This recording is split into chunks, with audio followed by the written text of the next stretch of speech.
Belmire, bonjour. Bonjour. J'ai le plaisir de m'entretenir avec vous aujourd'hui au sujet d'un dossier que vous connaissez bien, les abductions, car vous êtes la présidente du CERO France, CERO pour contact et enlèvement lors de rencontres OVNI.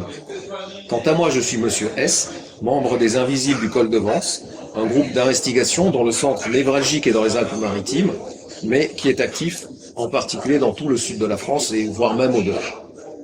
La confirmation en 2019 par le département de la défense des USA de l'authenticité des 3 vidéos du fameux objet volant surnommé Tic Tac, filmé lors de l'incident du Nimitz survenu en 2004, a relancé soudainement l'intérêt autour des ovnis. Dans la foulée, l'astrophysicien Avi Loeb lance le Galileo Project en 2021 avec l'ambition d'étudier de manière scientifique les UAPS, selon la nouvelle appellation désormais qui concerne les ovnis. D'autres universités, même en Europe, lui emboîtent le pas. Il semblerait que le sujet redevienne sérieux, même aux yeux du grand public. La question qui sous-tendra donc notre entretien est la suivante. Quelle place pour l'étude des abductions dans ce nouveau climat? Et d'ailleurs, pour le CERO, quel avenir peut-on envisager? Mais avant cela, Myriam Belmire, qu'est-ce que le CERO?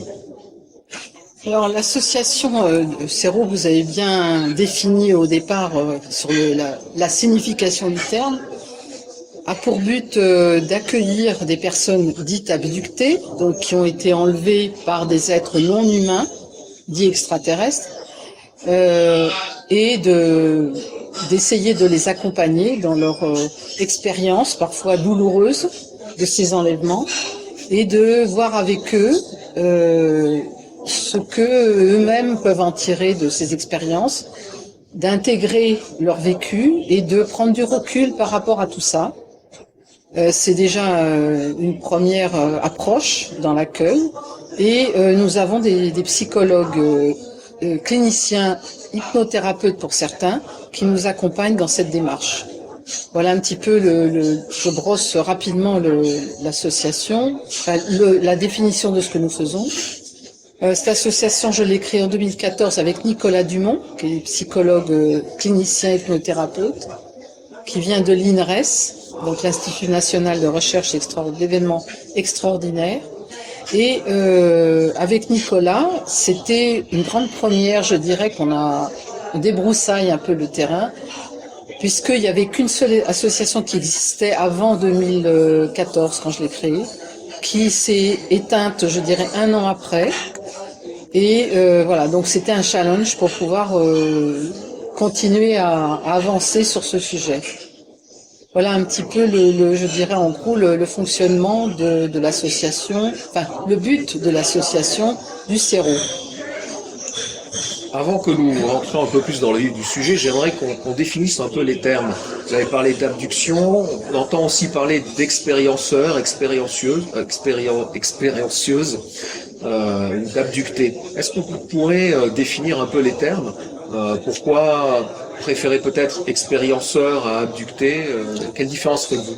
Non, en fait, abducté ou expérienceur, c'est vrai qu'expérienceur, on pourrait utiliser le terme pour ceux qui vivent de la paranormalité aussi, en fait. Mais c'est vrai que le phénomène des abductions est très typique du lien avec le phénomène OVNI. Donc en l'occurrence, approche d'humains par des êtres dits non humains, eux-mêmes extraterrestres, et qui ont, accomplissent un certain nombre d'actions sur les humains.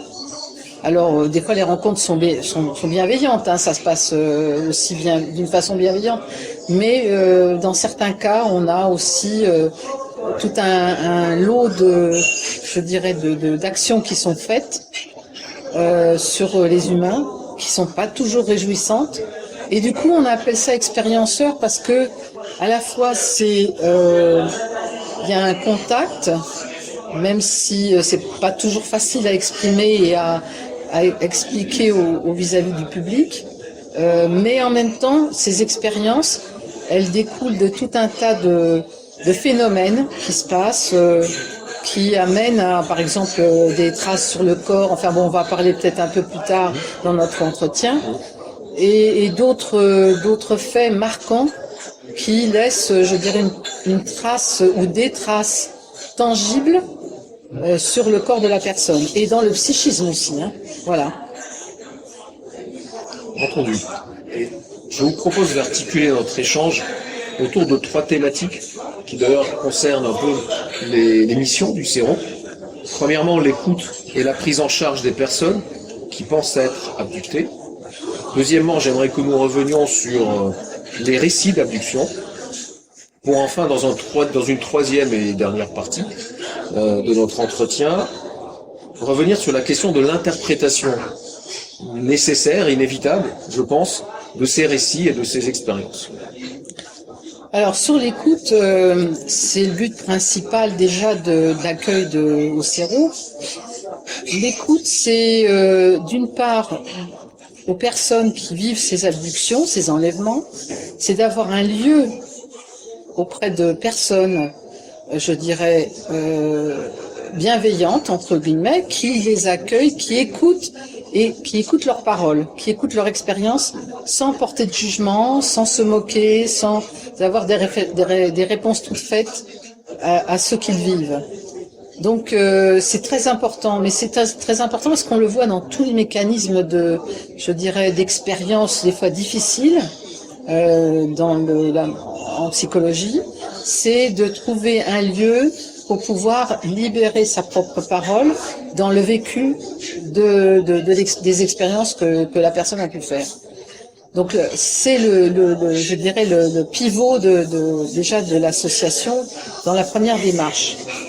L'écoute, mais alors comment ça se passe? On a des mails qui arrivent, on nous écrit, on a un site internet, CERO France, et des mails qui qui nous permettent déjà de prendre un peu la teneur de ce que l'expérienceur nous propose, nous raconte par écrit. Même des fois c'est très laconique, mais déjà c'est le premier contact. Ce qui est très important aussi, ce que je voudrais dire, c'est que le CERO nous ne sommes pas des ufologues. Nous ne sommes pas des groupes qui étudient l'ufologie. Donc l'ufologie, je rappelle, c'est tout ce qui concerne le phénomène ovni, les atterrissages, même si on en a vu. Pour certains, la plupart, on a vu des ovnis. Voilà, c'est un lieu donc comme on disait, d'écoute, effectivement. Les gens nous écrivent, ensuite on les appelle. Et ensuite, alors il y a 2 entretiens. Un premier entretien que moi je fais, ou une des personnes du CERO, du bureau d'association prend en charge. Et ensuite, on transmet ça si le récit nous semble, entre guillemets, je dirais, assez proche, ou très très proche d'une abduction. Alors il y a des éléments qui nous permettent de le dire. C'est-à-dire qu'on a des phrases, des questionnements qu'on fait, etc. Enfin, des retours dans la discussion qui nous permettent de comprendre si la personne, effectivement, il y a eu un phénomène d'abduction. Si on a de fortes présomptions, effectivement, à travers tout ça, on transmet à l'une de nos psychologues ou l'un de nos psychologues la personne qui en demande et pour qu'elle ait un entretien sur le point de vue psychologique. Parce que c'est vrai qu'il y a des personnes qui sont des fois en souffrance, mais il se peut que certaines personnes aient une pathologie, une schizophrénie, une paranoïa, enfin voilà, ça peut être. Ce n'est pas un jugement quand je dis ça, c'est que c'est tout à fait plausible, ça peut arriver dans la vie de quelqu'un d'avoir la sensation d'être suivie, de peut-être si elle est influencée par le phénomène ovni, parce qu'elle a été marquée par des expériences ou ce qu'elle a entendu plutôt du phénomène, elle peut transcrire ça dans sa propre vie et prendre ça comme argent comptant. Donc c'est important voilà, déjà sur la partie écoute, de savoir qui vient et si, pour pouvoir se mettre en adéquation avec justement sa problématique. C'est d'ailleurs la question que j'allais vous poser, c'est qu'est-ce qui amène une personne à contacter le CERO? Qu'est-ce qui amène une personne à se dire je suis peut-être abducté? Souvent, ce qu'on a constaté, c'est un souvenir qui revient, ou alors une image que la personne voit ou un récit de quelqu'un, ça fait écho. Donc, c'est-à-dire qu'il y a une espèce de résonance qui va aller faire remonter une information dans cette personne et lui rappeler quelque chose. Elle s'interroge en se disant c'est bizarre parce que moi ça me parle. Vous savez, c'est ce qu'on dit souvent sur un sujet quand il y a eu quelque chose qui vous touche profondément. On dit moi ça me parle ça. Et là à ce moment-là, la personne va commencer à une démarche d'interrogation sur sa propre sur ce souvenir en fait, et elle veut aller approfondir, piocher un peu plus loin parce que ça l'interpelle ou des fois ça la dérange. Ou d'autres, par contre, ils se rappellent un souvenir extraordinaire qui les a marqués, qui est bienveillant, hein, parce que le contact OVNI, c'est pas toujours des drames. Voilà, ça peut être tout à fait bienveillant. Et à ce moment-là, cette personne cherche à avoir plus d'informations. Alors c'est vrai qu'il y a des gens qui nous téléphonent, par exemple, qui nous contactent par mail, avec qui on discute. Ils nous racontent un vécu, des fois des silences de 30 ans, de 40 ans, et ils nous racontent ce qui leur est arrivé en disant voilà j'ai vécu ça, et qui reprend exactement une abduction. Vécu enfant par exemple, et qui nous disent je n'ai jamais trouvé quelqu'un ou un lieu pour pouvoir en parler et le raconter. Je vous ai raconté ça, merci d'avoir écouté. Voilà, allez-y, continuez sur ce que vous faites, c'est super. Voilà, des choses comme ça. Hein. C'est arrivé. Mais souvent, c'est d'aller approfondir, se questionner, aller approfondir pour aller voir qu'est-ce qui s'est passé. Voilà, c'est la première démarche la plupart du temps des personnes qui nous contactent. D'accord, donc en quelque sorte, c'est déjà le fait de vous contacter, de décrocher son téléphone ou d'écrire un mail, c'est déjà l'aboutissement d'un processus de maturation chez ces personnes qui ont réfléchi grâce à ce souvenir ce déclencheur qui les amène au final à réfléchir sur eux-mêmes, et c'est au bout de cette réflexion qu'ils se disent le séro existe, puisqu'ils se sont renseignés sur la question et qu'ils font la démarche. Oui, c'est tout à fait ça. C'est une prise de conscience, effectivement, pour une forme de maturation, c'est juste. Mais parfois, il y a juste une petite question comme ça qui leur trotte dans la tête. Ils essayent je dirais, de mettre à plat un petit peu leur expérience, ou du moins ce qu'ils supposent être comme expérience. Ils échangent avec nous et ils repartent, ils se sentent rassurés, ou ils disent non, je voulais avoir la confirmation de, ou quelque chose qui ressemble à, et ça me suffit. Voilà, je voulais avoir cette information, je n'irai pas plus loin. Ce qu'on respecte tout à fait en fait, hein, voilà. Ça arrive parfois, c'est vrai. Alors quel est le profil des personnes, des membres déjà du séro, et des personnes qui ont vécu cette expérience de l'abduction? Est-ce que, quand je parle de profil, je veux dire au niveau psychologique, socio-professionnel, est-ce que en interne, dans le séro, vous avez des statistiques de cet ordre-là, tant de catégories socio-professionnelles, tant de... Alors on a fait déjà, parce que maintenant le séro existe depuis 7 ans, bientôt 8, on a fait déjà quelques statistiques, mais elles étaient assez limitées à l'époque.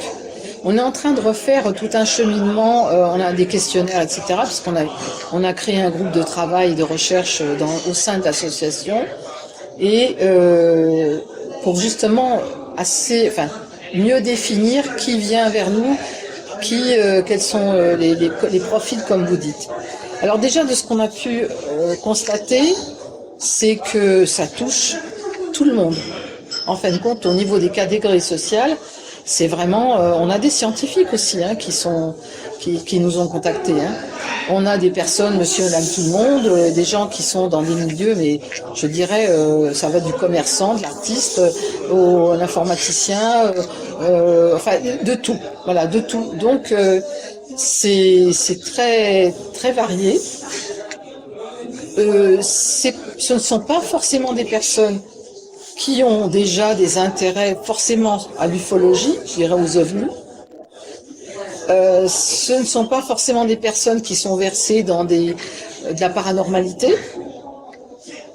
Voilà, je dirais un peu pour brosser le tableau global déjà de ce qu'on a pu constater.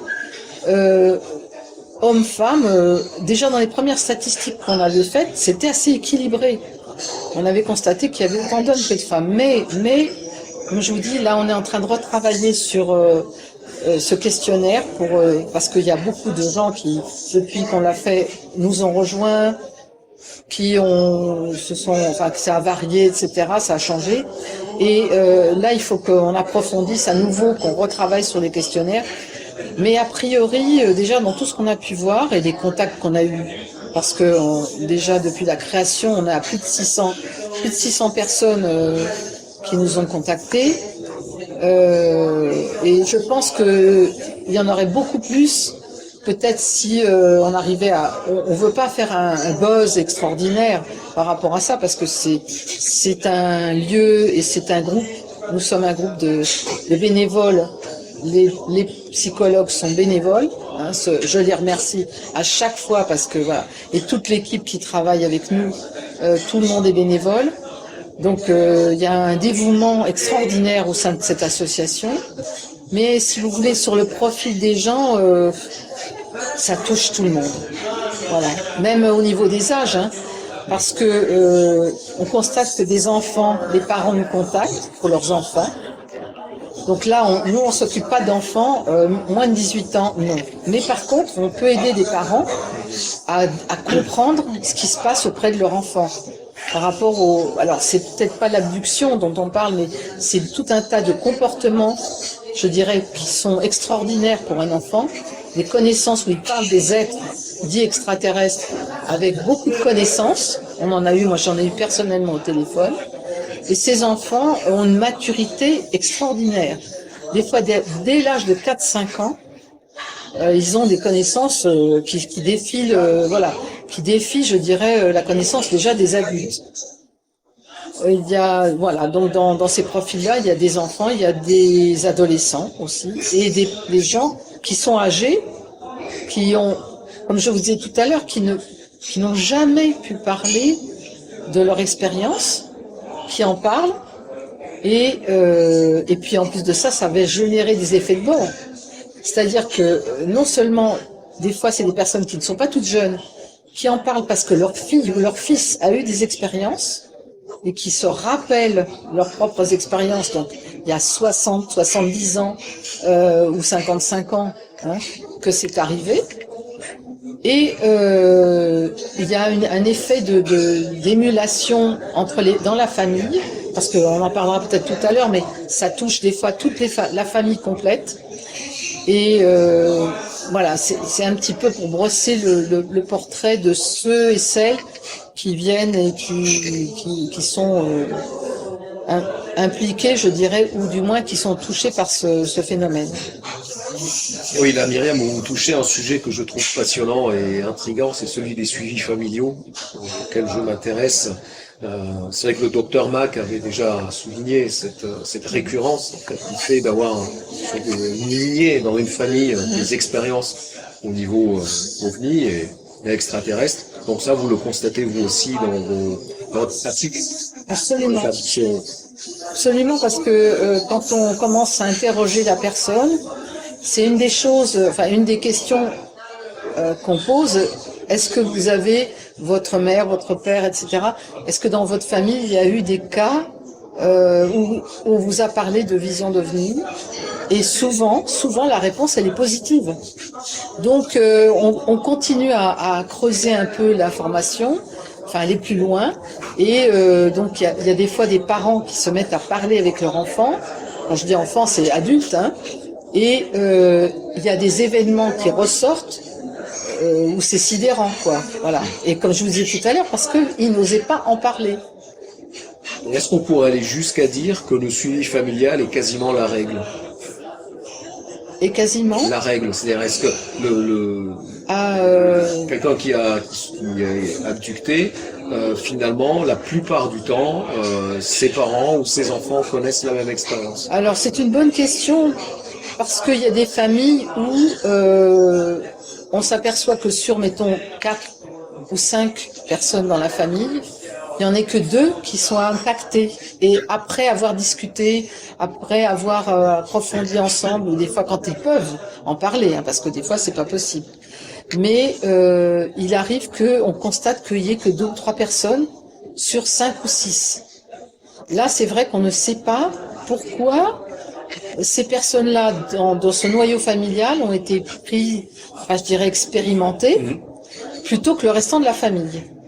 Ça, c'est. Alors, nous, ce qu'on essaie de comprendre aussi, on essaie de savoir le groupe sanguin. Alors, après l'ADN, c'est pas évident parce que pour le moment, c'est très difficile pour nous de trouver des médecins, des scientifiques, biologistes, etc., qui acceptent de faire un partenariat avec nous pour pouvoir étudier justement tous les abductés parce que nous on aimerait comprendre par rapport à l'ADN qu'est-ce qu'il y a dans notre ADN qui fait que ceux-là sont enlevés et d'autres non.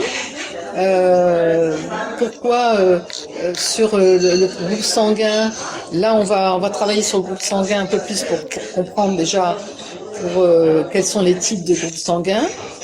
Voilà, il y a tout un tas d'informations, je dirais, génétiques qu'on voudrait connaître un peu plus, aller plus loin là-dedans. Oui.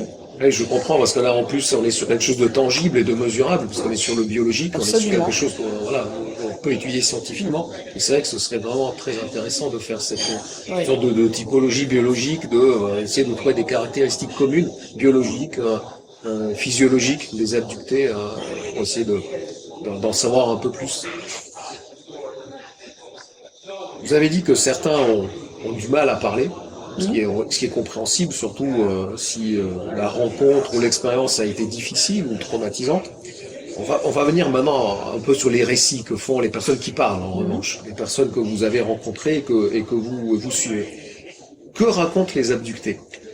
Et j'ai envie de distinguer, que racontent-ils en état de conscience et sous hypnose régressive, puisque vous la pratiquez dans le cadre du cerveau. Alors, c'est très complexe, en fin de compte.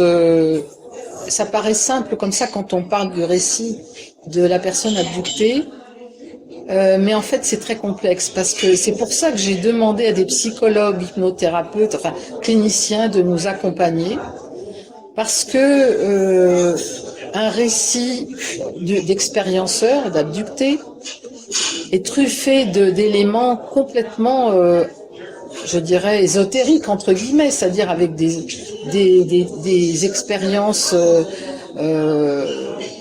de visions, de personnages, de situations complètement hallucinantes. Et il faut décortiquer ça pour le comprendre, analyser le récit en lui-même, parce que la personne vient, nous explique par exemple un rêve qui est récurrent, par exemple, ou une vision qu'elle a eue d'un personnage ou 2 personnages, et des fois des visions d'ovnis même, et il faut arriver à comprendre d'abord dans ce qu'elle raconte, le récit qu'elle en fait, la part d'émotionnel, la part factuelle, et à quoi ça peut correspondre. C'est pour ça que c'est très complexe comme sujet. Moi, je dis toujours que c'est un iceberg, parce qu'on en voit une petite partie en haut, et en dessous, c'est énorme.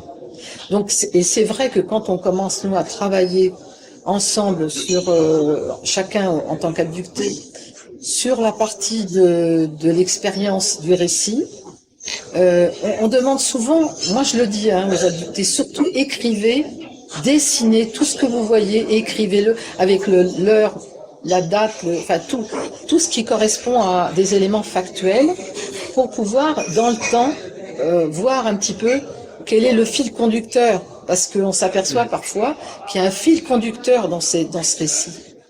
Alors, il y a des gens qui arrivent à nous expliquer que dans le temps, ils s'en rappellent, 10, 15, 20 ans, 30 ans. Moi, personnellement, mon fil conducteur, c'était 87, qui m'a permis de reprendre ce qui s'était passé avant 87, et puis la suite, puisque après, je pensais pas du tout moi-même être abductée, quoi. Donc, si vous voulez, pour revenir au récit et interpréter le récit de la personne, d'abord, on ne plaque pas une des réponses toutes faites. les groupes de parole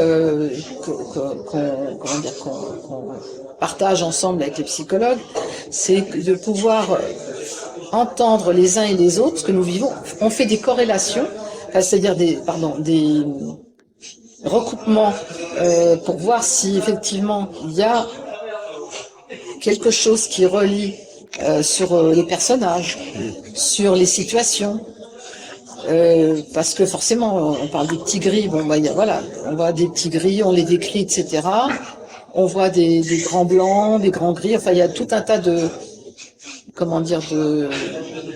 d'êtres qui apparaissent avec des situations physiques qui se passent, avec des faits, et des fois c'est difficile. Alors on essaie de leur demander aussi si elles étaient en état modifié de conscience. Bon, l'état modifié de conscience, pour certains, ceux qui ne savent pas ce que c'est que on est dans un état, je dirais, de demi-sommeil, mais où on est toujours conscient de ce qui se passe. Et les personnes nous racontent, je dirais, ce que, à la limite, elles reçoivent comme information, des fois mentale aussi, parce qu'elles entendent des choses, des phrases ou des bruits, etc. Et ce qu'elles peuvent voir et subir aussi sur le corps, parce qu'il y a des marques, elles nous disent j'ai telle marque sur le matin, je me suis réveillée, j'avais telle marque. Voilà, ça paraît étrange, mais alors on nous dit oui, mais des fois c'est peut-être elles qui se sont fait ça d'une certaine manière. Il y a des marques vraiment, c'est très très difficile de pouvoir dire que la personne s'est fait ça ou quelqu'un lui a fait. Voilà. Je me souviens de ce que je voulais dire. C'est l'interprétation. Voilà.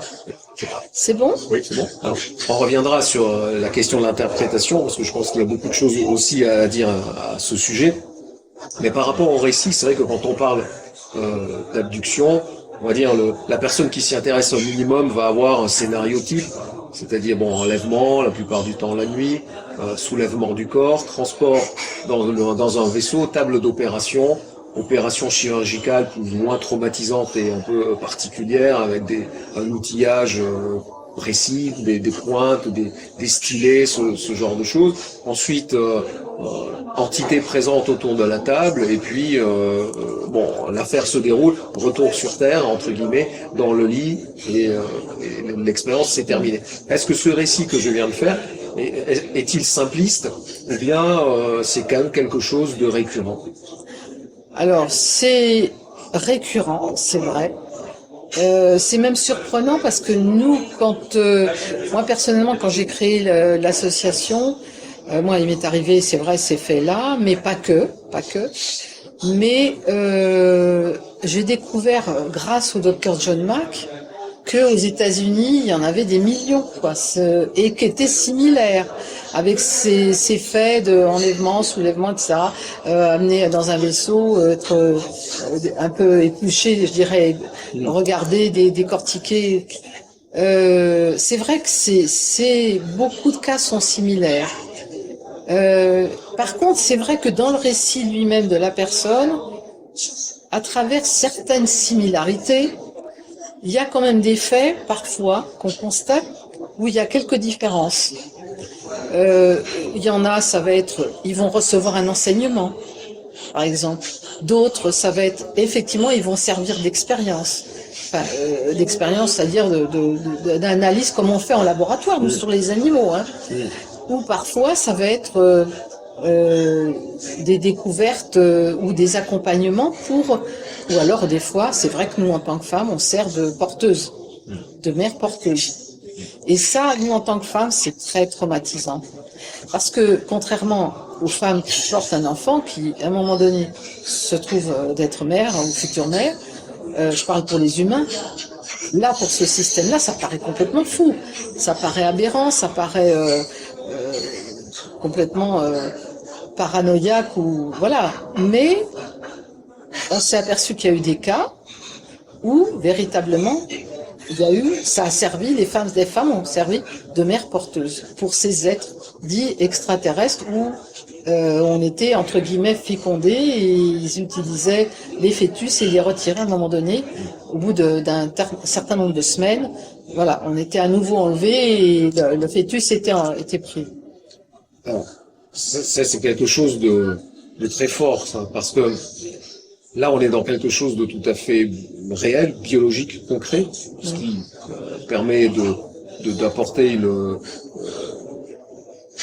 ce qui permet de donner, enfin, entre guillemets, on peut pas vraiment parler de preuves à ce sujet, mais qui montre que la théorie de l'expérience purement spirituelle ou en tout cas métapsychique ne tient pas, parce que là on est sur quelque chose de concret. Mais est-ce que vous, avec votre expertise dans le sérum, vous avez pu constater cela, c'est-à-dire rencontrer une femme qui, à un moment donné, se retrouve être enceinte? Vous pouvez constater par vos moyens, votre expertise, je ne sais pas, une échographie, qu'elle est enceinte et admettons, 15 jours après, ou peu de temps après, faire la même expertise et vous apercevoir que cette même personne ne porte plus d'enfant alors qu'elle n'a pas accouché parce qu'elle n'était pas encore arrivée aux 9 mois et que, voilà, que l'enfant, enfin le fœtus n'existe plus. Alors, dans les faits, je dirais de suivre une mère comme ça, personnellement, nous dans le sérum, on n'a pas pu le faire encore.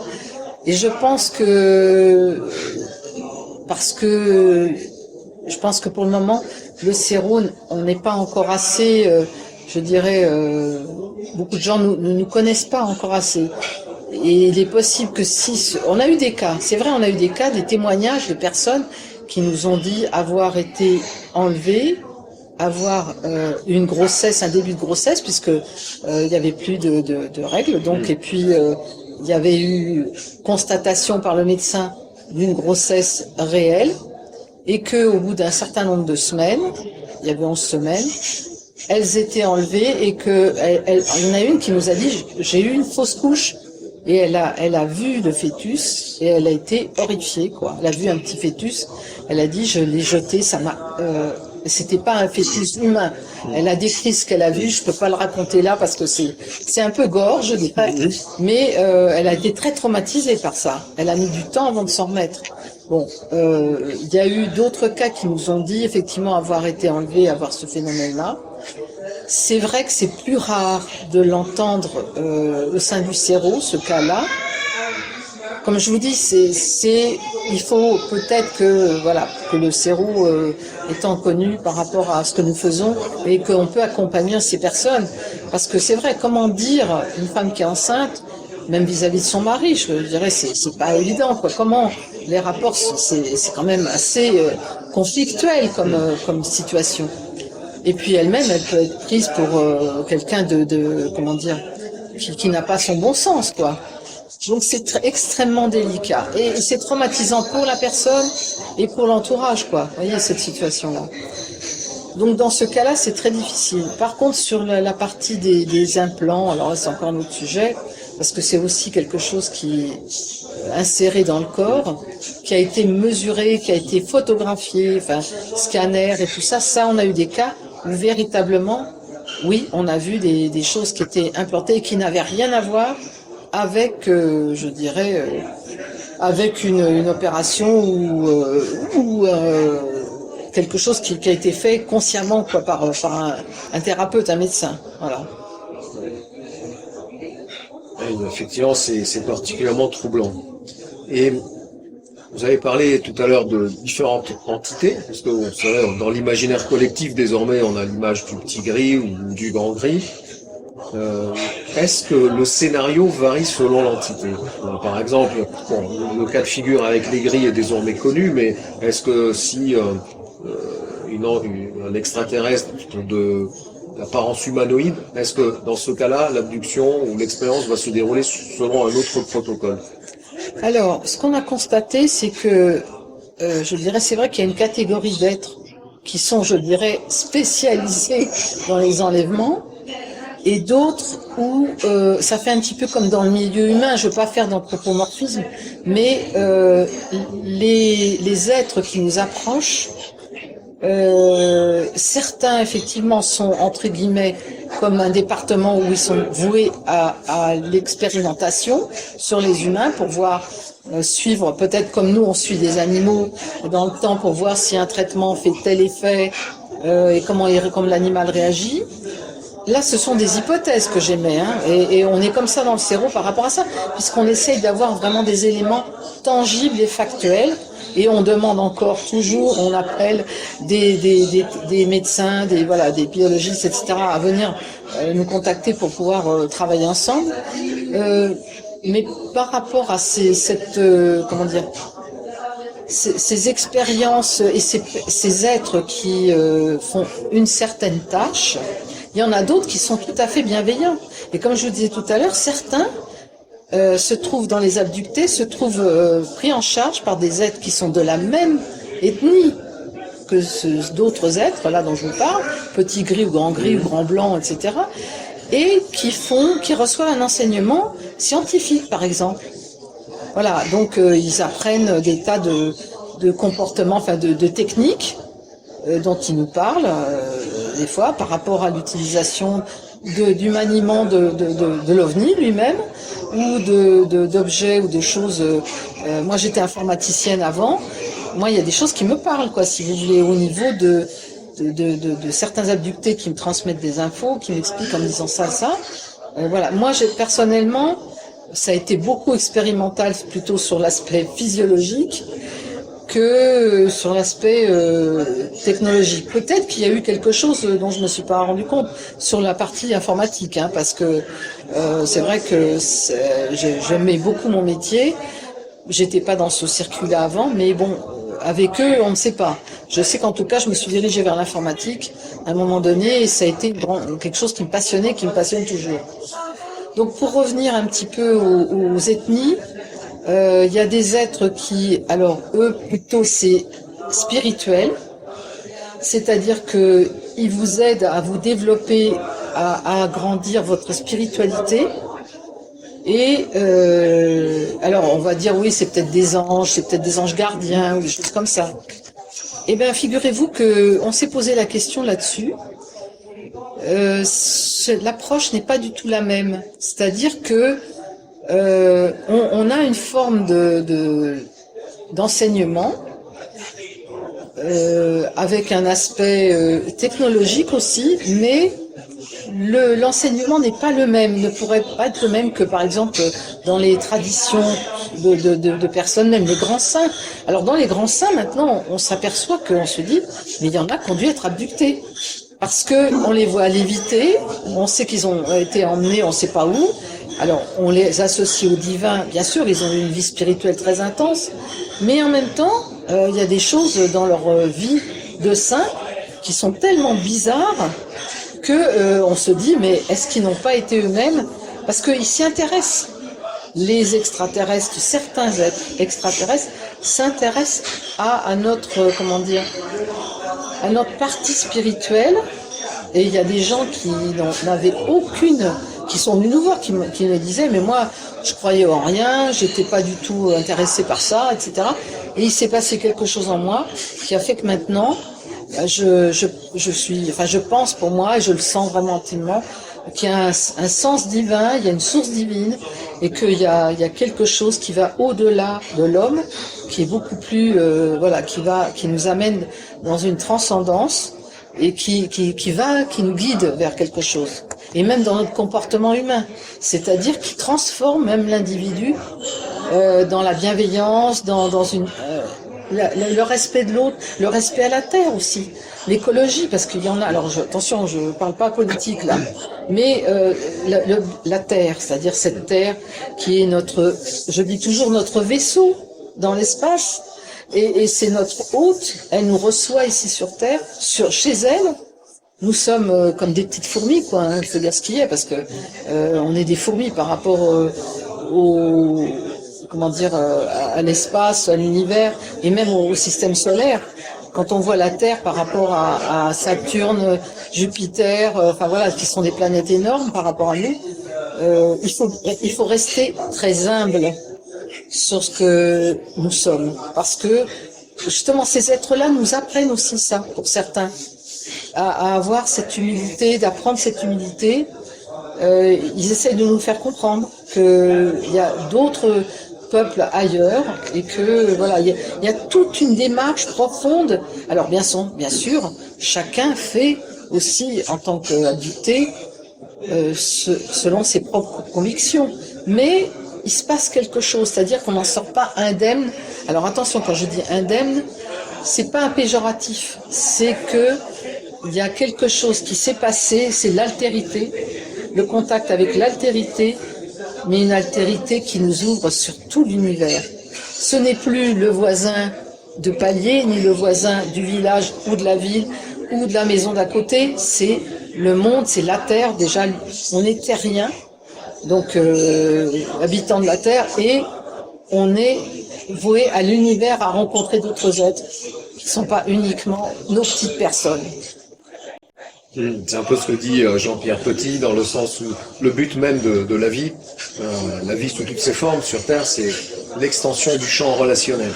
Exactement. Cela va donc Exactement. apparemment l'univers serait en expansion, de même le vivant aussi a tendance à aller vers créer du lien avec l'altérité. Et c'est très intéressant. Très intéressant de voir aussi comment finalement certaines entités pourraient s'inscrire dans un dessein divin. C'est-à-dire être finalement dans la suite d'un message qui relèverait de la révélation dans les religions traditionnelles, que eux poursuivraient dans leur dimension ou dans leur approche, qui permettrait ils essaieraient en quelque sorte de nous guider aussi vers ce chemin. C'est intéressant. Enfin, après, on va dire ça, c'est une interprétation positive. Je vais me faire l'avocat du diable.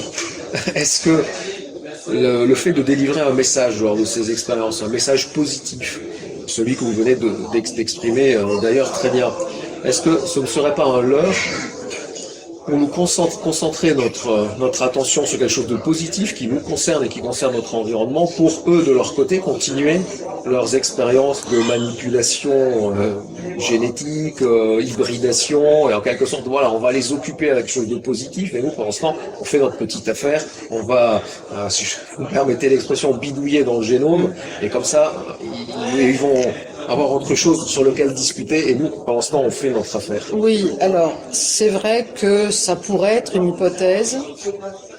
Toutefois,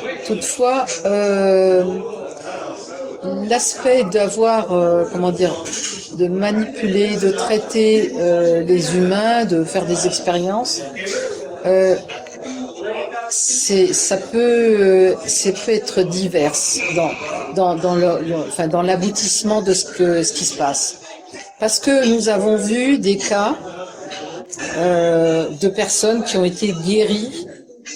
Voilà. Alors je ne vais pas trop développer là-dessus parce que ce n'est pas leur vocation de dire on est des guérisseurs, on vient vous sauver. Non, l'homme doit prendre ses responsabilités. L'être humain doit prendre ses responsabilités. Mais le fait entre guillemets, de voir. Alors on s'est posé des questions justement. Le fait qu'ils suivent une famille, par exemple, on s'est demandé est-ce que comme nous, alors je reprends l'exemple de l'ERA de laboratoire, puisque nous sommes humains aussi, où nous analysons, nous décortiquons, nous suivons des animaux en laboratoire. Il y a une époque, pendant assez longtemps, les animaux, on pensait qu'ils n'avaient aucune conscience, qu'ils ne souffraient peut-être même pas, etc. Donc on pouvait leur faire tout ce qu'on voulait. Je parle de certains laboratoires. Depuis un certain temps, nous humains, certains se sont posé la question dans les laboratoires en disant mais peut-être que ils souffrent ces animaux, peut-être que, et il y a des groupes qui se sont constitués pour faire en sorte que les animaux souffrent moins, que ce qu'ils vivent pouvait être transformé autrement et qu'on pouvait essayer d'éviter le maximum de ces souffrances. Parce qu'en fin de compte, ces animaux qui servent de cobayes et qui vivent des expériences que les humains leur font subir, est-ce qu'ils savent eux-mêmes, ces animaux, que ce qu'ils subissent va servir à l'humanité, une autre humanité, qui n'est pas leur espèce, qui n'est pas leur race? Voilà. C'est une question que je pose. dans cette démarche-là, alors à dire que l'humain sert de cobaye, excusez-moi, mais déjà nous, entre humains, on sert pour certains de cobaye. Et je ne vais pas développer là-dessus parce que dans cette période difficile où on est, c'est vraiment le cas, malheureusement. Mais dire qu'ils nous utilisent pour des fins autres qui les servent eux, bien sûr qu'on pourrait aller, si on va dans le sens du négatif, on pourrait se dire oui, ça peut être possible, pourquoi pas. Moi, je crois vraiment que, parce qu'il y a des êtres qui sont malfaisants, c'est vrai, même dans des êtres extraterrestres, il y en a qui font vraiment, ils sont pas sympas et ils font vraiment des choses détestables sur les humains. Mais, il y a une partie des humains et même une partie de ces êtres, certains êtres, qui vont justement dans cette comment dire, dans cette énergie ou cette réflexion de aller vers le respect de l'autre, le respect du vivant, le respect même de la nature, le respect. Vous voyez, et ça, il y a une ampleur parce qu'en ce moment, on peut se rendre compte quand même, on parle beaucoup des problèmes climatiques, mais il y a beaucoup de gens qui prennent conscience que la Terre, elle subit des choses que nous le faisons subir.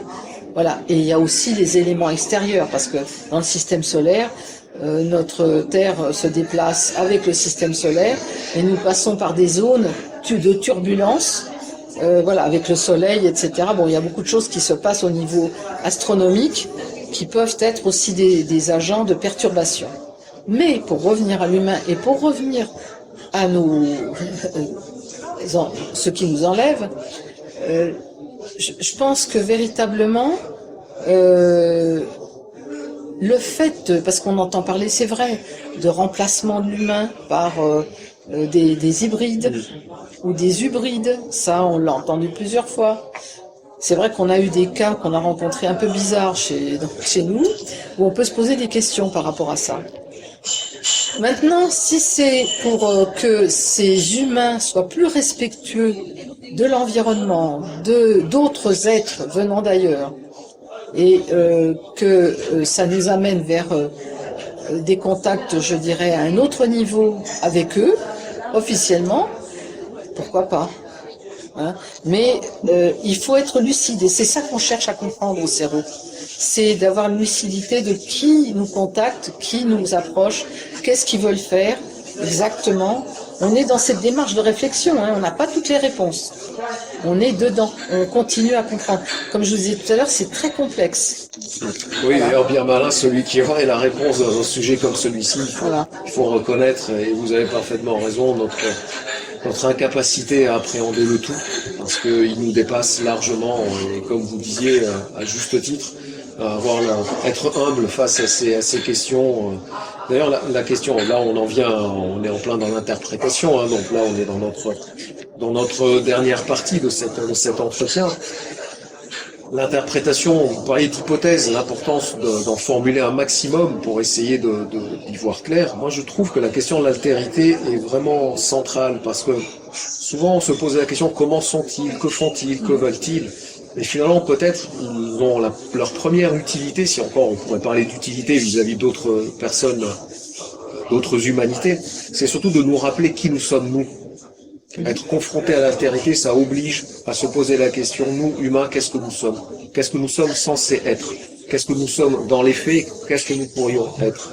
Et c'est vrai que déjà, cette confrontation à l'autre amène finalement ce développement dont vous parliez, ce fait d'aller au-delà de ce qu'on est censé faire au quotidien, pris par la routine, par des schémas politiques, économiques, etc.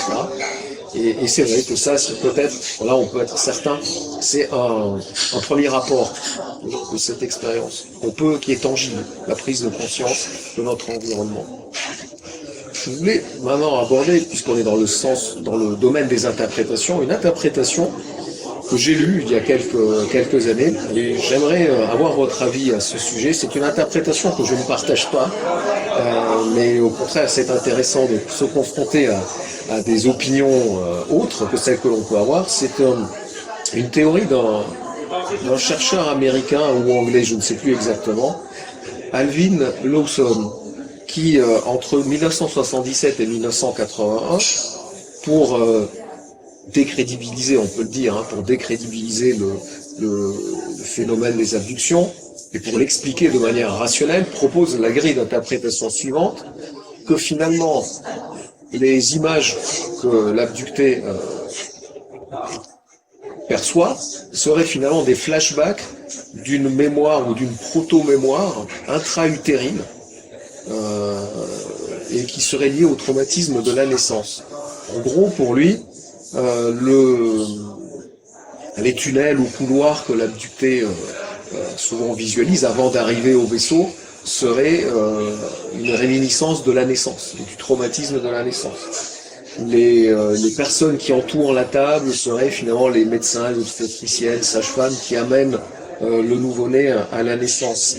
Les images d'êtres petits, glabres, macrocéphales seraient finalement une mémoire de la vie intra-utérine.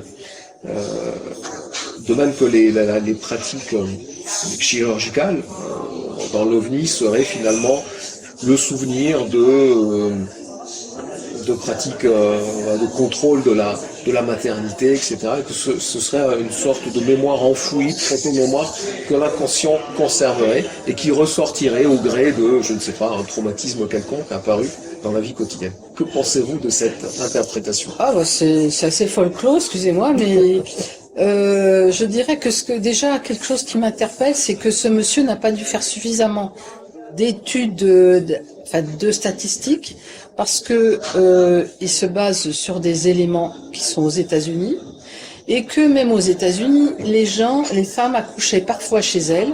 Il n'y avait pas de clinique, pas de sage-femme, le médecin des fois était là ou la sage-femme ou des fois quelqu'un qui était juste d'une connaissance de la famille qui savait accoucher et il n'y avait aucun de ces objets et tout ce mécanisme mécanique, voilà. Parce que si vous voulez, les abductions, elles remontent déjà assez loin hein, quand même. Donc, et en plus, les accouchements, comme je dis, se faisaient, enfin, il y a quand même un certain nombre d'années, mais il y en a encore à domicile. Donc, si vous voulez, déjà cette théorie, elle est écornée par rapport à ces informations qu'il a pu recueillir, qui sont parcellaires et qui manquent d'éléments beaucoup plus larges par rapport à la naissance, hein, et surtout la partie de la grossesse et tout le mécanisme de la naissance. Surtout que il y a des enfants qui naissent où ça se passe extrêmement bien, voilà. Donc bon voilà, je ne vois pas, et puis en douceur, etc. Alors c'est vrai que la naissance, l'accouchement, c'est toujours pour une femme quelque chose un peu difficile. Quoique maintenant, il y a des méthodes qui permettent de ne plus souffrir autant que les femmes souffrent au moment de l'accouchement. Sur les tunnels, etc., le passage dans le col de l'utérus, enfin voilà, permettez-moi d'avoir des gros doutes par rapport à sa théorie, dans la mesure où je citerai Philippe Guillemant, qui est sur un cheminement très intéressant sur les trous de verre, où il nous explique effectivement comment les passages, les connexions peuvent se faire entre des plans de réalité et donc des plans de connexion de contact qui sont donc j'invite les personnes qui sont intéressées à aller voir un petit peu les théories de Philippe Guillemant sur les contacts extraterrestres et un petit peu sa vision des choses. Je dis pas que c'est la réalité, que c'est ça, c'est béton, pardon. Mais c'est une bonne approche, je trouve très intéressante déjà, et qui nous rappelle des événements dans nos démarches d'expérienceurs qui se rapprochent assez fortement de notre vécu. Voilà. Donc sur cette histoire de l'accouchement, de l'intra-utérin, etc., et tout le contexte qui vient d'être cité, franchement, je mets des gros points d'interrogation sur son étude.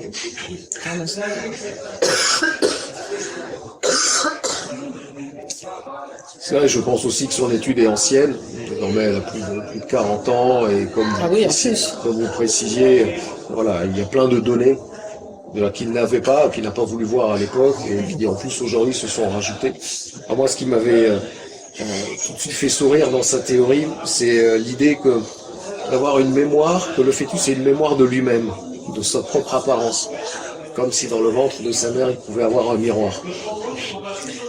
Pardon, mais ça, alors là, sur le fœtus, il y a tellement de choses à dire parce que les médecins, les chercheurs qui travaillent justement sur toute la partie du fœtus, et de la progression du bébé, enfin du fœtus dans son évolution intra-utérine, il y a eu des découvertes extraordinaires qui ont été faites par rapport à ce que capte un fœtus. Et toutes les informations qu'il a, mais c'est extraordinaire. Alors qu'à un moment donné, il y a une époque, moi je me rappelle étant petite fille, on disait de toute façon les bébés ça comprend pas, ça sent rien, ça mange, ça dort, ça défèque, etc. Et maintenant, le bébé, on s'aperçoit que le fœtus, mais il a une somme d'informations qui capte, qui détecte depuis déjà presque l'état tout petit d'embryon et qui s'imprime en lui.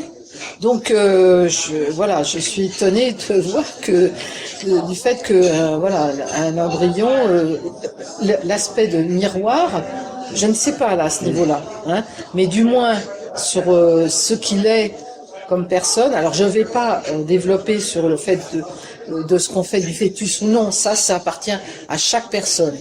C'est une démarche intime et ça je ne me permettrai pas de juger qui que ce soit. Mais l'élément en soi, enfin, l'être qui est là, qui arrive et qui vient pour faire une vie sur Terre, ben on s'aperçoit qu'il capte quand même beaucoup d'informations. Hein. J'ai presque envie de dire, quand on est parent, on peut en faire l'expérience. Cette capacité. Je vais continuer à faire l'avocat du diable pour évoquer peut-être certaines limites du protocole, des protocoles qu'on peut utiliser dans l'étude des abductions, notamment le protocole lié à l'hypnose. Alors, l'hypnose individuelle, beaucoup de choses ont été dites et on voit que c'est un seul outil tout à fait efficace. J'ai peut-être quelques réserves sur l'hypnose régressive pratiquée en groupe, à plusieurs personnes. Non pas tant sur la validité du processus, mais sur le problème de contamination qui pourrait survenir entre le récit d'une personne sous hypnose, qui est écoutée par une autre personne elle-même en thérapie, enfin qui va être hypnotisée par la suite. Est-ce que c'est quelque chose que vous encadrez, quelque chose que vous essayez de comprendre, de contrôler? Est-ce que c'est un risque que vous prenez en compte, la contamination mutuelle? Sur la partie d'hypnose, on ne fait pas d'hypnose, je dirais, de groupe. Non. Exceptionnellement, si l'abducté demande à ce qu'il y ait une personne ou deux présentes lors de son abduction, lors de sa régression sous hypnose, c'est avec son plein accord et l'accord du psychologue hypnothérapeute. Non, on ne fait pas d'hypnose de groupe. Sur l'aspect de contamination, on l'a constaté. C'est très peu de personnes, mais on l'a constaté. C'est-à-dire que par ricochet, une personne déclare ou explique son vécu, et une autre, quelque temps plus tard, dit moi aussi, alors qu'elle n'avait jamais parlé de ce phénomène, se trouve de dire la même chose que l'abducté qui a décrit ça. Mais c'est des cas vraiment rares. On l'a constaté, mais c'est donc l'aspect contamination. Non, franchement, parce que la personne qui vient, l'expérienceur, a un tel besoin de pouvoir exprimer à travers la parole son vécu, de comprendre ce qui lui est arrivé, etc., que elle va relater dans le groupe de parole son expérience, du moins ce qu'il lui est possible de dire, parce qu'on ne force jamais les gens à raconter des tas de choses dans leur expérience. Elles disent ce qu'elles ont envie de dire véritablement, qui peut les aider dans leur démarche. Mais alors voilà, mais sur l'aspect contamination, non, ayant fait beaucoup de groupes de parole, c'est rare que j'ai constaté avec les psychologues qu'il y avait des contaminations fréquentes. Non, c'était vraiment rare. Alors, on est parti d'emblée, vous et moi, sur le fait de tenir comme acquise, l'hypothèse extraterrestre. Et c'est vrai que ce que vous nous racontiez au sujet des fœtus corrobore évidemment cette hypothèse. Mais est-ce la seule qui pourrait expliquer ces expériences-là? Est-ce qu'on pourrait aller aussi du côté, on va dire, plus spirituel et évoquer plutôt que des extraterrestres, des entités spirituelles, soit angéliques, soit démoniaques? Que pensez-vous de ces interprétations possibles? Alors, sur ce sujet-là, c'est vrai que ça s'interconnecte parfois. Personnellement, j'ai eu beaucoup, et j'en ai encore, de phénomènes paranormaux où des entités ou des défunts ou voilà, des personnes, des entités de ce type se manifestent. Sur la partie des anges et des démons, alors là justement on se pose la question que depuis un certain nombre de temps, parce que ça remonte à des siècles, alors on s'aperçoit que dans l'histoire, on voit des dessins où il y a des dessins de soucoupes volantes, quoi. Donc ça date pas d'hier qu'ils les visitent. On s'est posé la question justement si certains êtres, par exemple, pour ne pas les nommer, ce qu'on appelle les reptiliens, qui ressemblent à des formes quand même un petit peu comme certaines gargouilles qu'on voit sur certaines églises, voilà, qui sont sculptées, ne sont pas des dérivés de contacts rapprochés. Où les démons, attention, je parle d'êtres qui sont des êtres dits vivants. Maintenant, si on va dans la partie spirituelle, là on passe dans un domaine qui touche à l'âme de l'individu. Donc c'est-à-dire la partie du bien et du mal, puisqu'on est dans la dualité sur Terre. Et dans cette notion-là, le bien et le mal, effectivement, parfois des êtres nous apparaissent ou nous parlent sous un aspect angélique, avec des phrases qui sont, des phrases qui inspirent à la divinité, enfin au divin, et d'autres où effectivement elles vont pousser des êtres humains à aller faire des crimes, à aller faire des tortures, enfin les pires choses possibles à d'autres êtres. Et c'est là où on va réfléchir sur ce sujet-là, parce que dans le Sérot, justement, on aborde le sujet de la spiritualité. Parce on est dans les faits, on est dans les recensements de tout ce qui se passe sur la peau, sur ce qu'on nous fait, etc. Mais sur la partie spirituelle, on est en train de travailler dedans. On a commencé à aborder en profondeur ce sujet-là.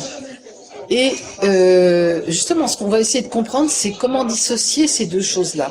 C'est-à-dire cette notion de démon et d'ange qui suit l'âme, en fin de compte, qui peut accompagner l'âme de l'humain ou même d'autres êtres vivants, parce que il y a une époque, excusez-moi, mais on pensait que les femmes n'avaient pas d'âme.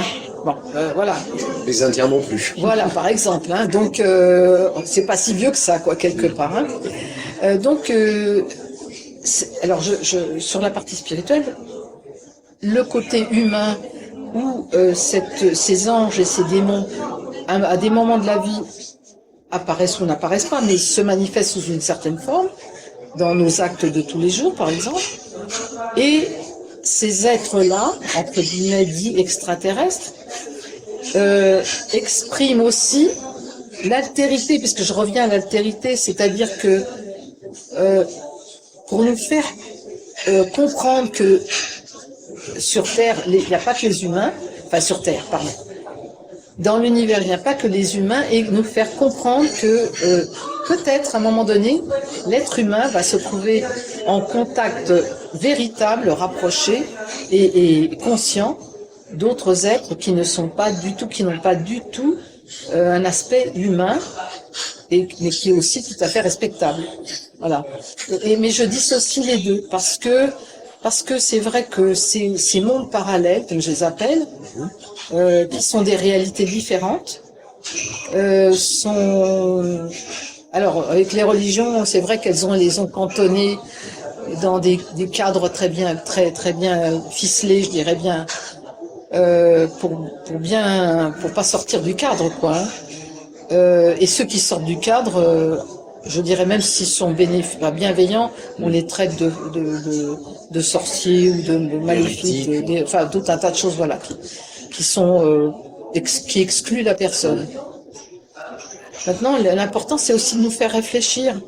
Et il y a une telle, regardez la physique quantique, qu'est-ce qu'elle a apporté à la science, mais c'est phénoménal, phénoménal. Et donc il y a aussi le monde scientifique, parce qu'il y a le monde scientifique qui dit, voilà, c'est comme ça, on l'a prouvé, etc. Le reste, tout ça, c'est que fadaise. Donc, c'est difficile de pouvoir parler à des scientifiques qui sont cadrés, fermés dans leur modèle de pensée et qui excluent un autre modèle de pensée ou d'autres paradigmes, ne serait-ce que de proposer, d'essayer d'étudier ça, de dire véritablement, oui, il y a peut-être une possibilité, ça peut tenir la route, voyons voir ce que ça peut être. Mais ça, c'est rejeté d'un revers de main en disant que c'est un monde de fariboles, de gens qui croient à n'importe quoi. Enfin bon, voilà, on nous traite de tout un tas de choses, quoi. Et c'est bien dommage, je trouve. Voilà. C'est le problème lorsque la science devient dogmatique, elle devient une religion. C'est ça, exactement. Tout à fait. On est au même niveau. Et il y a ces, comment dire, ceux qui sont intégristes. Et les intégristes, ils sont pas que chez les religieux, je peux vous dire. Hein. Oui, même, c'est vrai que ces derniers temps, dans la mesure où la science est devenue une religion, la religion du monde moderne est matérialiste, elle a ses propres inquisiteurs et... Tout à fait. Et elle désigne ses propres hérétiques. Enfin, exactement.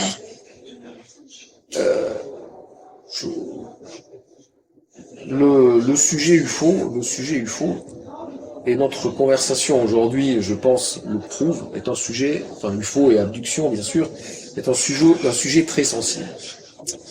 Très sensible parce que il intéresse le pouvoir politique, les scientifiques, l'armée, et les enjeux liés à la connaissance qu'il peut y avoir autour de ces expériences, autour des observations, autour aussi de la réflexion qui peut naître de ces événements, pousse la réflexion très loin.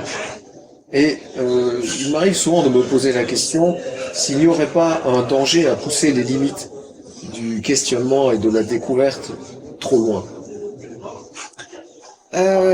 Oui, c'est une très bonne question dans la mesure où, pour moi, si vous voulez, enfin, je crois qu'on a un certain nombre de cerveaux, on est convaincu que déjà les pouvoirs politiques et même militaires sont au courant de tout ce qui se passe sous l'eau, sous terre, au-dessus dans les airs, du fait qu'il y a quand même au niveau technologique un certain nombre d'appareillages qui permettent de mesurer, même si on ne comprend pas toujours le mécanisme de ce qui se passe, mais il y a des moyens de les repérer et de savoir que voilà, il y a des intrus, il y a des mouvements d'objets bizarres qui se passent, etc. Et qui vont et qui viennent avec des êtres qui les pilotent entre guillemets. Qui font que le pouvoir, un certain nombre de gouvernements d'ailleurs, sont au courant de ces informations-là. Bon, après, je peux comprendre que quand on est dans un pays, des êtres qui arrivent, qui entrent sur un territoire qu'on ne connaît pas très bien ou qu'on peut redouter, parce que ça peut être possible, hein, des êtres qui arrivent d'ailleurs, etc., peuvent avoir une intrusion un peu dangereuse, supposée dangereuse, on prenne des mesures de défense pour un pays. Ça, je le comprends tout à fait. C'est normal parce que on est sur une terre où déjà nous entre humains, voilà, on est des guerres perpétuelles. On n'a pas fini depuis des siècles déjà de se taper dessus. Bon, toutefois, je pense que les êtres, certains êtres, je dirais dits extraterrestres, qui nous suivent quand même depuis pas mal d'années, ont développé des technologies très poussées. Puisque même quand on les voit apparaître, la matière, ils savent comment pénétrer la matière, traverser les murs, voilà, c'est pas des fantômes du tout, hein, ils connaissent matérialisation de la matière, ils savent faire, et plus d'autres choses encore qui sont phénoménales. Donc, effectivement, au niveau d'un gouvernement, peut y avoir des craintes de dire, ben voilà, il y a des êtres qui sont là autour de nous. Qu'est-ce qu'ils veulent faire de nous exactement? Voilà. Si vous trouvez pas de moyen de vous arranger avec ces êtres-là, c'est-à-dire de collaborer ou d'arriver à trouver des terrains d'entente, pour pas que le pays soit sous la coupe ou détruit, il faut connaître, je dirais, les failles de l'autre, un peu de celui qu'on ne connaît pas. Hein. C'est important de savoir qu'est-ce qui pourrait, ça c'est stratégique, je dirais. Hein. Voilà, sur la partie de pouvoir dire au public, voilà, il y a d'autres êtres qui existent. Alors ça, c'est vraiment, je dirais, quelque chose qui est dans l'humain au plus profond de soi, c'est-à-dire, c'est ce dont on parlait tout à l'heure, l'altérité. Et donc, je reprends des choses qui se passent, des éléments qui se passent dans le monde actuellement sur les guerres et sur les personnes ou les êtres qui viennent, je parle des mouvements de migration des peuples, etc. Pour quelles raisons ils migrent, etc. Il y a des raisons économiques et des fois même sociales, enfin beaucoup de choses qui les poussent à partir de leur pays. Mais même déjà de son propre voisin, de son propre, comment dire, des gens qui sont dans la même ville, etc. Nous, humains, on trouve le moyen de se taper dessus ou de se faire des procès, etc., des tas de trucs. Voilà, bon. Pour arriver à vivre il faut que aussi nos gouvernements évoluent aussi eux-mêmes. C'est-à-dire que, d'abord, que le peuple, leurs propres citoyens, ils arrivent à considérer que ce sont des êtres aussi qui sont capables de réfléchir, qui sont capables de comprendre. Quand on leur parle, etc., on leur explique des choses, pas de les considérer comme des petits enfants, je dirais, de niveau. Alors, c'est vrai qu'il y a des personnes qui, malheureusement, elles ont des comportements comme ça. Je dirais que dans les êtres humains, il y a, voilà. Mais d'une façon générale, voilà, déjà avoir un certain respect pour les citoyens qui gouvernent, le peuple qui gouverne. Après, les liens avec les visiteurs, donc comme on les appelle, nous souvent, les adultés, au niveau gouvernemental, on sait, franchement, à titre personnel, je ne sais pas comment on va s'en sortir, parce que on est dans une espèce de dichotomie entre ceux qui gouvernent, et ça, je prends ça à tous les pays. Hein. Ce n'est pas qu'un pays, enfin que la France ou voilà, ou l'Angleterre ou même l'Espagne, etc. C'est général, c'est qu'il y a une dichotomie entre le peuple qu'ils gouvernent et eux, les gouvernants. Et là, la problématique, elle est très importante parce que il y a une incompréhension qui est devenue presque insupportable alors, avec des êtres qui nous approchent. Je parle dit extraterrestre, c'est très délicat et franchement je sais pas du tout comment l'aboutissement de tout ce qui peut se passer, parce qu'à un moment donné peut-être ces êtres vont dire on va se présenter carrément devant les citoyens, devant les peuples, devant les nations, pas les gouvernants mais devant les peuples eux-mêmes. On va officiellement prendre contact, se mettre en contact avec eux. Mais après, comment ça peut se dérouler? Là, c'est un grand point d'interrogation. Quelque part, c'est un peu la question du contact. Est-ce que ces entités, ces civilisations viendront se manifester un jour à la population de manière officielle? Bon, c'est une chose. C'est vrai que beaucoup de personnes dans le dossier fantasment un peu sur cet événement, cette éventualité. Mais je pense que finalement, le contact a déjà eu lieu. Et quelque part, les abductés, les personnes qui ont connu ces expériences en sont la preuve. Entre les témoins d'observation dans le ciel, entre les témoins de rencontres du troisième type, c'est-à-dire des rencontres rapprochées avec des entités qui conduisent les vaisseaux et les ovnis, plus la question des personnes abductées, finalement, ces entités, quelles qu'elles soient, quelle que soit leur ethnie, leur civilisation, ont déjà pris contact depuis au minimum 80 ans avec nous. Certes, non pas de manière directe, de manière spectaculaire et médiatique, mais presque dans l'intimité de chacun. Et ça, c'est déjà quelque chose, à mon sens, de très important.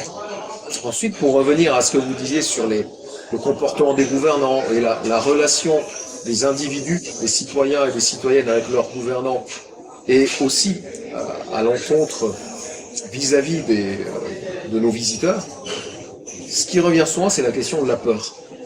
Les gouvernants qui ont peur des gouvernés, les gouvernés qui ont peur des gouvernants, les hommes et les femmes qui ont peur de l'altérité, qui ont peur des visiteurs, c'est finalement une peur qu'on a aussi en nous-mêmes. On a peur de nous-mêmes, de ce que nous pouvons être, de nos potentialités, dans le bien comme dans le mal. On a peur de l'autre, on a peur de la différence. Est-ce que ce ne serait pas justement la peur qu'il faudrait dépasser à toutes les échelles pour pouvoir finalement accepter d'être humain finalement, accepter d'être humain et accepter du coup l'autre en étant reconnaissant que nous sommes humains, nous sommes peut-être capables d'accepter l'autre. Que pensez-vous de cette réflexion? Mais c'est un vaste programme, c'est-à-dire c'est même le vaste futur qui nous attend. C'est-à-dire d'aller justement de comprendre l'altérité en dépassant nos peurs, effectivement. Peur, comme vous disiez très justement, de l'autre on est tous humains, hein, quand j'entends, c'est pas de notre race, mais c'est une aberration puisque nous sommes tous des humains sur Terre, la race humaine. Donc là, on aborde une autre race, c'est-à-dire qu'une espèce entre guillemets extraterrestre qui n'est pas humaine. À partir du moment où on dépasse cette peur et de nous-mêmes, c'est vrai, c'est assez juste, et de ce qu'on peut faire à l'autre et à nous-mêmes. Ce futur qui nous attend justement, et c'est ce que. Alors j'ai pas parlé de la Confédération parce qu'on en parle à un certain moment, mais moi-même je me suis trouvée en contact il y a des années avec ces êtres-là, dits de la Confédération, et je n'y connaissais absolument rien sur ce sujet. Ça peut prêter à confusion ou à rire, mais moi-même j'ai appris que voilà, ils me disaient, nous surveillons, nous déplaçons et nous surveillons les planètes pour pas qu'il y ait, je dirais, nous sommes interconnectés, non seulement nous, humains terrestres, avec d'autres êtres ailleurs et d'autres planètes ailleurs. C'est-à-dire c'est un réseau. En astronomie, quand on observe, on voit d'abord notre système solaire et au-delà après la galaxie et d'autres galaxies. Et quand on sait le nombre de galaxies entre guillemets qui existent dans l'univers, mais c'est faramineux. Donc nous sommes rien quoi quelque part. Alors pour revenir à la peur, c'est tout un cheminement personnel aussi qu'on doit faire. Il y a des problèmes de confiance, c'est-à-dire si les citoyens, le peuple, les gouvernés ont peur des gouvernants, les gouvernants ont peur des gouvernés, c'est qu'à un moment donné, il y a eu des ruptures profondes de confiance entre les uns et les autres, et que le dialogue, la concertation véritablement, et le respect de l'un et de l'autre ne se fait plus. Là, dans les rencontres avec les visiteurs sur la notion de peur, c'est aussi, alors il faut comprendre, c'est comment dire, d'abord la physiologie n'est pas la même par rapport à l'humain. Déjà, il y a je vois des humains qui voient des personnes handicapées, ils sont là, ils les regardent comme s'ils étaient complètement c'était un dégoût, ils ont une attitude de rejet, etc. Donc déjà, il y a un apprentissage, je dirais, pour chacun vis-à-vis de l'autre, de le voir en tant qu'humain, quel qu'il soit, non pas comme un débris ou autre chose, mais comme un être à part entière, humain justement, même avec ses manques, avec ses bras coupés, son visage difforme, etc. Enfin bon, il y a tout. Alors, de là à dépasser ça, il faut un travail personnel, il faut déjà soi-même faire une démarche personnelle, et en même temps, accepter d'aller vers quelque chose qui nous dépasse, parce que là, aller à la rencontre d'autres êtres qui ne sont pas humains, qui ne nous ressemblent pas, et qui viennent avec des langages différents, avec des coutumes différentes, les accepter, alors, tout en étant dans le cheminement de bienveillance, bien entendu, hein, on est dans ce chemin-là. c'est pas d'aller en étant comme dans des bisounours, hein, tout le monde est beau, tout le monde est gentil, etc., de ne pas voir les risques. Mais à un moment donné, c'est que, d'abord, moi je dis toujours que s'ils voulaient nous détruire, ça serait facile vu la technologie qu'ils ont, ça serait très rapidement possible qu'ils éliminent complètement l'espèce humaine.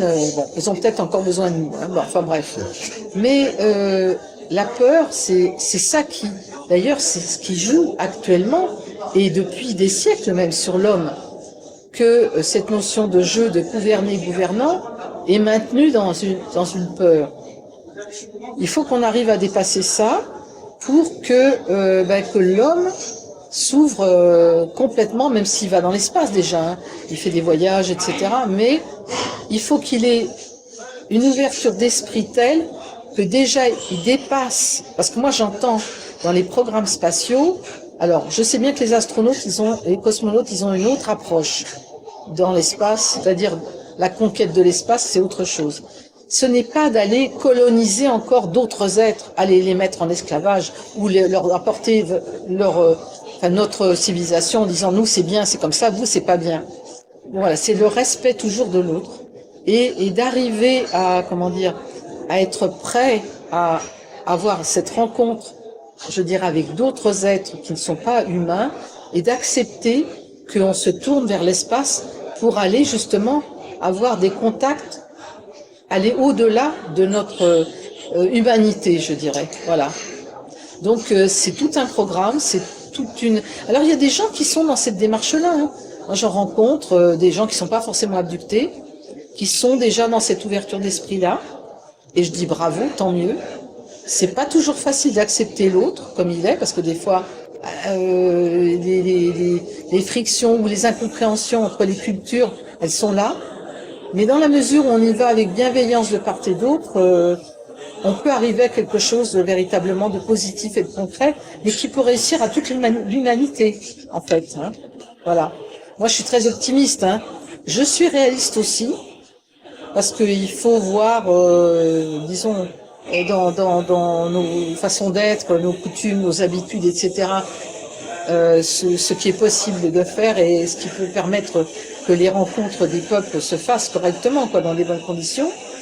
Après, le programme de la rencontre officielle extraterrestre, c'est quelque chose qui est un paradigme extraordinaire, qui peut nous apporter quand même des choses de culture, de technologie, de connaissances nouvelles extraordinaires. Et là, arriver à dépasser ces peurs-là, c'est un challenge, un défi pour la plupart des gens, mais ça vaut le coup. Franchement, je pense que ça vaut le coup d'en arriver là.